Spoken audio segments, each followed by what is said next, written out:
స్ఫూర్తి, ఏం చేస్తున్నావే? టైం 10 అయిపోయింది, ఇంకా భోజనానికి రాలేదే?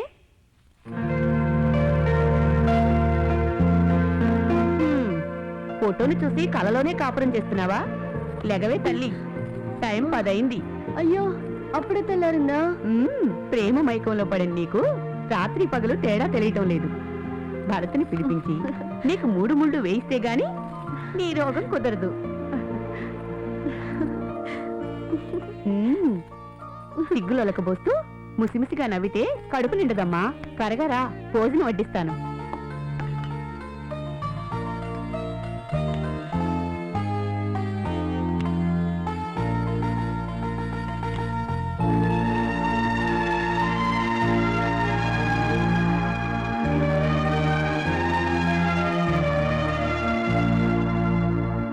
అమ్మా, నేను న్యూస్ కవరేజ్ కోసం రేపు మార్నింగ్ ఢిల్లీ వెళ్తున్నాను. నువ్వు చెల్లి జాగ్రత్త.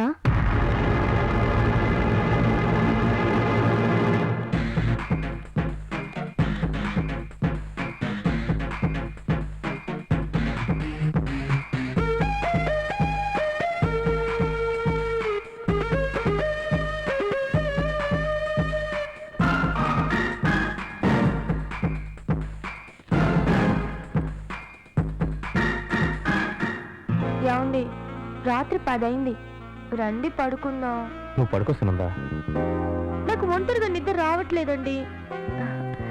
ఆ ముచ్చట తీరిన తర్వాత మీ పని మీరు చేసుకోండి, సరేనా? పల్లెన్నాడు తాగుబోతూ తిరిగిపోతాని నా మానం పరువు తీసేశారు. ఇప్పుడు ఒళ్ళు వంచి పని చేస్తుంటే నస పెడుతున్నా. కొద్ది రోజులు నన్ను ఒంటరిగా వదిలే. చాలండి, పడుకుంటే లేవరు, లేస్తే పడుకోరన్నట్టుంది ఈ అయ్యగారు ఎవ్వారం. సర్లేండి, ఈ సంబరం ఎన్నాళ్ళలో నేను చూస్తానుగా.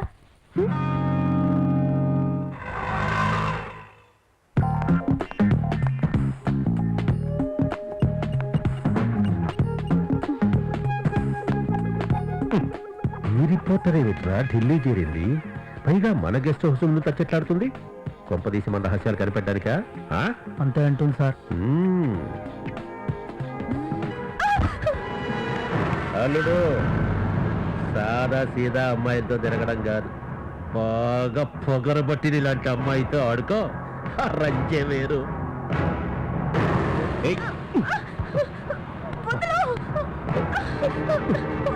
ఏమిటల్లుడు గదిలో అంటావో? మామతో కలిసి తమ్మి చంపడం కాదురా గొప్పతనం. నీ పాపం పండి రోజు వస్తుంది.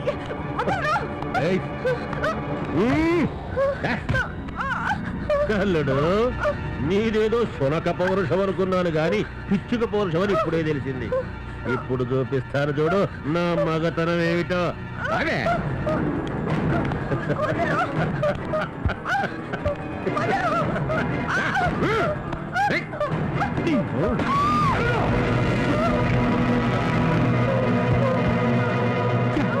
ఎంత పని చేసేవాళ్ళు.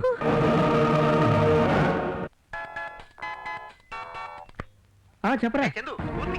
అవునా? సరేరా, మేము ఇప్పుడే బయలుదేరుతున్నాం. అరే చిట్టి, పూర్తిగా యాక్సిడెంట్ అయిందిరా, త్వరగా బయలుదేరండి.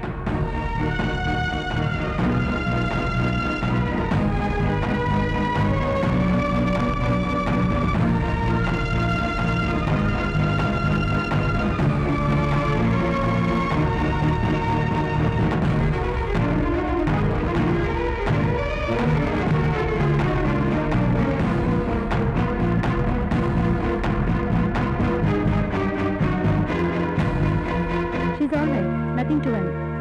Thank you. You can see now. Okay. చాలా సంతోషంగా ఉంది కదా. స్ఫూర్తి, స్ఫూర్తి.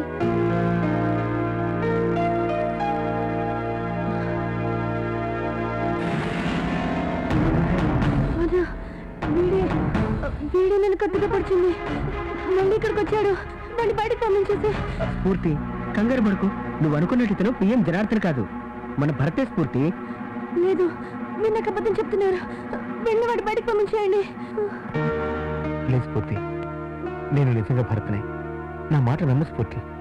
నిన్న రాయి చేతుల నుంచి రక్షించుకోవడానికి ఎంతకన్నా వేరే మార్గం కానరాక నా చేతులు అరవై కత్తితో పొడిచాను. నన్ను క్షమించు స్ఫూర్తి. నువ్వెంతో మంచివాడిని అనుకున్నాను, కానీ ఆ జనార్దన్ని చంపి వాడి ముఖం తగిలించుకుని ఈ దేశాన్ని దోచుకోవాలనుకున్నావు. నువ్వు పెద్ద క్రిమినల్వి. నీ ముఖం నాకు చూపించుకో. వెళ్ళి ఇక్కడి నుంచి వెళ్ళిపో. నువ్వు అలా చేదరించుకోవడంలో తప్పులేదు.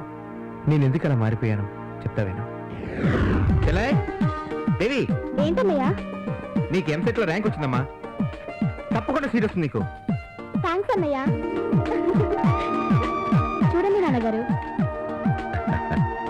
నాకు తెలుసమ్మా నీకు ర్యాంక్ వస్తుందని. నీ ప్రతిభకు నేను గర్వపడుతున్నాను తల్లి. మమ్మీ, కంగ్రాచులేషన్స్ రా. ఇదిగో స్వీట్ తీసుకో. ఒరే స్వీట్ తీసుకోరా. Thank you. ఏమండి స్వీట్ తీసుకోండి. Once again congrats.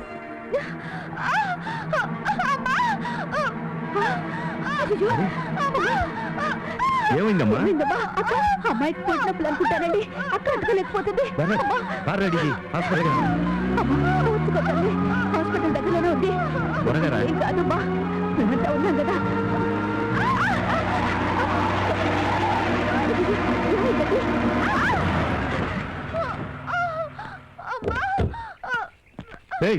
ఏంటా డ్రైవింగ్ చేసేది నువ్వు?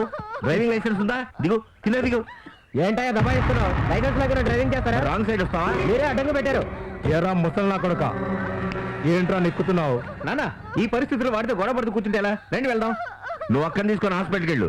నేను వీళ్ళ సంగతి చూసి వస్తాను. నువ్వు వెళ్ళు. అమ్మా ఓర్చుకో తల్లి. బండి ఎవరితో తెలుసా? ఎవరిది? మా కార్పొరేటర్ది. ఓ కార్పొరేటరా? ఏమయ్యా, ఈ ఏరియా నీదేగా? రోడ్డు పక్కన గుట్టలేమిటి? పుప్పించలేవా? అది కార్పొరేషన్ వాళ్ళ పని, వెళ్ళి వాళ్ళని అడగరా. నేను వెళ్ళి వాళ్ళని అడిగితే నువ్వెందుకు నా కార్పొరేటర్గా? ఇది నీ బాధ్యత కాదు. ఇలా ఒకరి మీద ఒకరు తోసుకుంటూ ఎంతమంది ప్రాణాలతో చెలగాట వాడతారా? మా కార్పొరేటర్ రా అంటావరా? నా చేతిలో ఇవాళ అయిపోయావరా. Hello police station.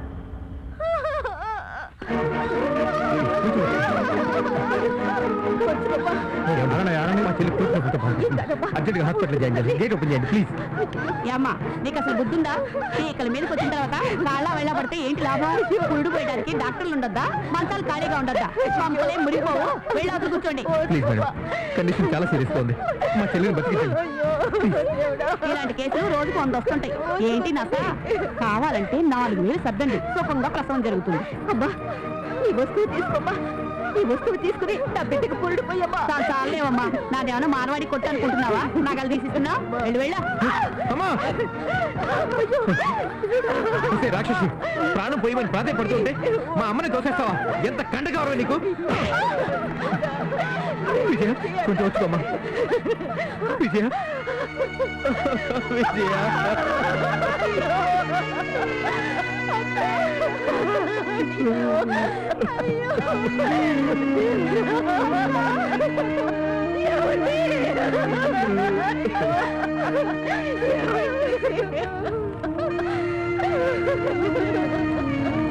బాధ్యత మర్చిన ప్రజా పాలకులు, ప్రజా సేవకులు ఉన్నంతకాలం ప్రజల చావులు ఇలాగే ఉంటాయి.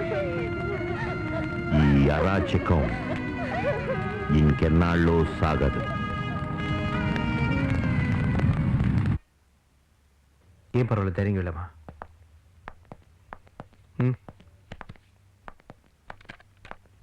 Sir. Yes sit down. Thanks sir. Madam, మీ ర్యాంక్ రాలేదండి. బీడీఎస్ వచ్చింది, మరి ఎంబీబీఎస్ రాలేదు. ఏదమ్మా? సీట్ రాలేదన్నయ్య.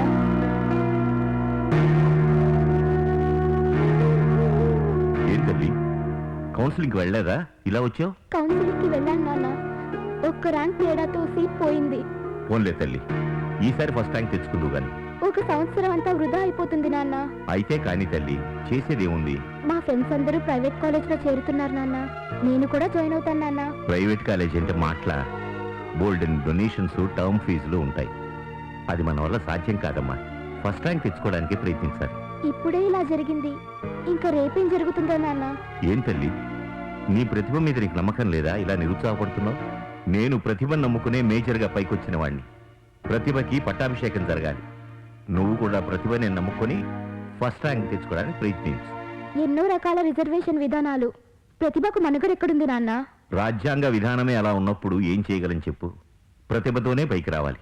వెళ్ళమ్మా, వెళ్ళు. వెళ్ళి ఫస్ట్ ర్యాంక్ మీదే దృష్టి పెట్టి బాగా చదువు.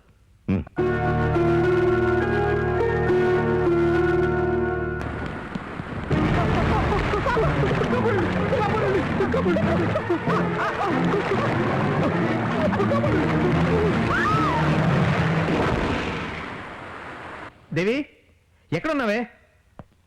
దేవి ఏంటి లైట్ ఆఫ్ చేసుకున్నావు? దేవి దేవి దేవి దేవి ఎంత పని చేసావమ్మా? అయ్యో పోలీస్ స్టేషన్ తప్పండి తప్పండి.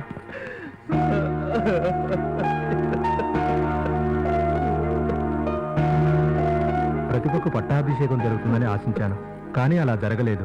అందుకే నేను ఊరేసుకొని చనిపోతున్నాను. దీనికి ఎవరూ బాధ్యులు కాదు.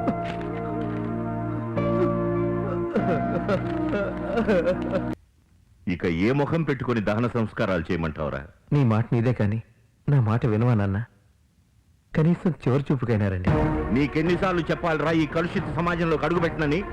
నీకు దమ్ముంటే ఈ కుళ్ళు వ్యవస్థని